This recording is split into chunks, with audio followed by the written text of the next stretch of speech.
This is Selma Schimmel, and you are looking live at the great city of Chicago, which is once again playing host to the American Society of Clinical Oncology, ASCO. This is ASCO's 49th annual meeting, and this year's theme could not be more appropriate: Building Bridges to Conquer Cancer.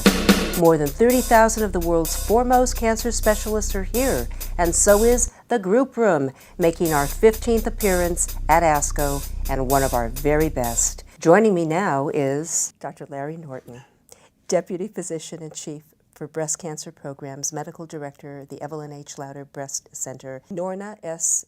Serofim Chair in Clinical Oncology at Memorial Sloan-Kettering Cancer Center. Dr. Norton, I am so intrigued by one of the educational sessions that you're involved with, Beyond the Science of Illness, the Personal Impact of Patient Care on Physicians. I have so wondered what it is like for doctors on a daily basis to have to deal truly with the core of humanity, the core of life.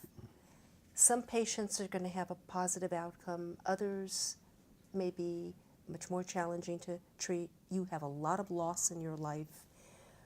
What is this impact like? I'm going to talk about what I've learned, and it's actually very similar to the talk that I've been giving quite some time to patient groups about how to be a successful patient, and I'm flipping the same points around from the point of view of how you see it really as a physician. But I do object to the title, and that's one of the main things that I'm going to focus on, which is this notion that there's a difference between the doctor and the patient. And the fundamental theme is every one of us on earth is either an actual or a potential patient, and every one of us is either an actual or potential healer. And we have to touch the inner healer in all of us, both from the patient side and from the doctor side, to have a productive relationship. And I think that the very statement doctor-patient relationship, as if it's a dichotomous thing, really creates a tension that I think is destructive to the relationship. When I speak with patients, and again too, what I'm going to say is that words of experience are not necessarily words of wisdom. I'm not claiming I'm any wiser than anybody else, but I'm just talking about what I've learned in this process. And I'm old enough and experienced enough to be at all parts of the triangle of doctor, patient, and other. And there's always an other involved, a concerned other involved, and I've been the concerned other, and I've been the doctor, and I've been the patient, and I've seen the whole picture, and to share really what I've learned about that experience, just so other people can hear my experience, and their experience might be very different. These are the pearls of wisdom I'd like to take from you today, and I recall something you said at the San Antonio meeting when we spoke with you, when you told patients, if your doctor doesn't ask anything about who you are, what your interests are, right, you're with the wrong doctor. Right. And that really touched me because it drove home the fact that you got to be on a level playing field. Well, one of the things I'm going to say in one of my slides is that you always have to remember that the patient knows more about their life than you do.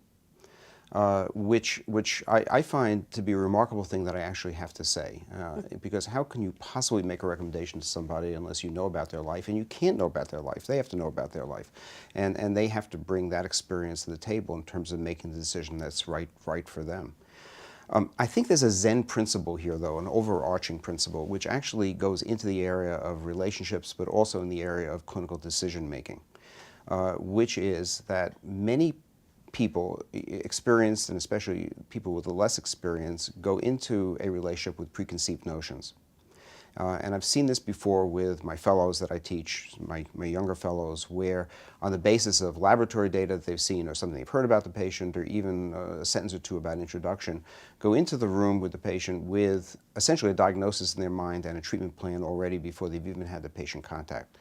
And one of the really important things to be a really good diagnostician, in terms of the medical aspect as well as the social and psychological aspect, is to really have an open mind, to really go in with a blank slate Listen carefully to what's being said. Listen to your own body's reactions to what's being said, because you have to use your own body's reactions often as a barometer of really what's going on in the room. And then come to a conclusion. I see this all the time myself in terms of my own reactions to things, where a fellow will present a case. A fellow will go into the room, examine the patient, get history from the patient, come back out, present the case to me. And I have a very good idea of the diagnosis and a very good idea of what to do. And then I'll go in and in 20 seconds of conversation with the patient, really flip my idea about the best way to approach this totally around because of that contact. I also find something also very remarkable, and this is very probably idiosyncratic to myself, is I have to do a physical examination. I can't come up with a good treatment plan for a patient unless I have physical contact with the patient. And that actually helps me enormously, not just in terms of finding things, which sometimes I do, but just in terms of getting a better sense of that individual. So the concept of going into the doctor-patient relationship with a blank slate and listening carefully and using your own skills as a person as well as your own skills as a physician in terms of making a good relationship and a good decision is very important. And so for me, this raises a question of this really fine balance, this little dance that you have to do as physicians of being able to make some kind of intimate, real human connection with your patient, and yet at the same time being able to keep enough distance, not only to retain objectivity, but to just retain enough balance within your own life to cope with all of this. How do you do Well, that? I'm not really trying to achieve objectivity. I'm trying to achieve subjectivity. But the distinction that I make is that there are two parts to any medical decision. There's the biology and there's everything else. And you have to think about the biology obviously first and really define what is the health problem, what are other health problems, other issues that may be related to clinical decisions on the biological basis. You have to think of that first, and then you have to bring everything else in. And everything else includes your relationship with the patient, the relationship with the patient with other people, their job, their life, their goals, their past history.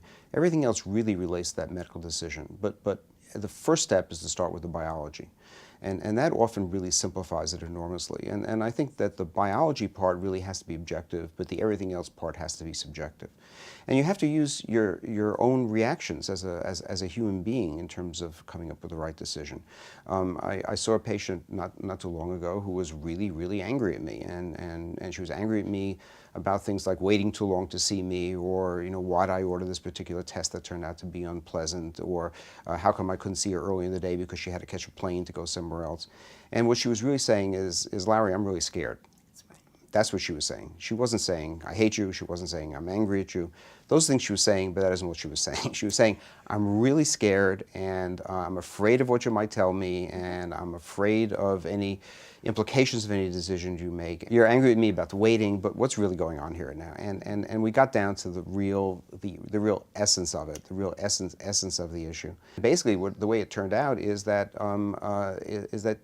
based on everything that I had told her, she herself wasn't really sure what to do. And I said, listen, let's get another opinion, from somebody else, and she was so relieved that I felt confident enough in what I was telling her that I was encouraging her to get another opinion. I was even giving her names of people that had done research in the area that she was concerned with, that she didn't get another opinion, and also a lot of the anger melted away, and we left really with a much better plan of action. And you kind of can't do that unless you see your own body's reaction. So what I mean by that is, I felt her anger, and I felt anger swelling in me, Sure. as a kind of thing. And I said, if anger is swelling at me, there's something going on here that I have to be aware of, and I shouldn't react in the immature fashion of expressing that anger, saying, listen, if you don't want to wait for me, just leave now. That's not what a mature physician should be able to do. You should say, if I'm getting angry, I'm feeling attacked, and if I'm feeling attacked, let's figure out why I'm being attacked. So that's what I mean about having an open mind and being aware of yourself as being aware of what you're hearing from the patient. Dr. Larry Norton, Deputy Physician in Chief for Breast Cancer Programs, Medical Director, the Evelyn H. Lauder Breast Center, Norna S. Serofim Chair in Clinical Oncology at Memorial Sloan-Kettering Cancer Center.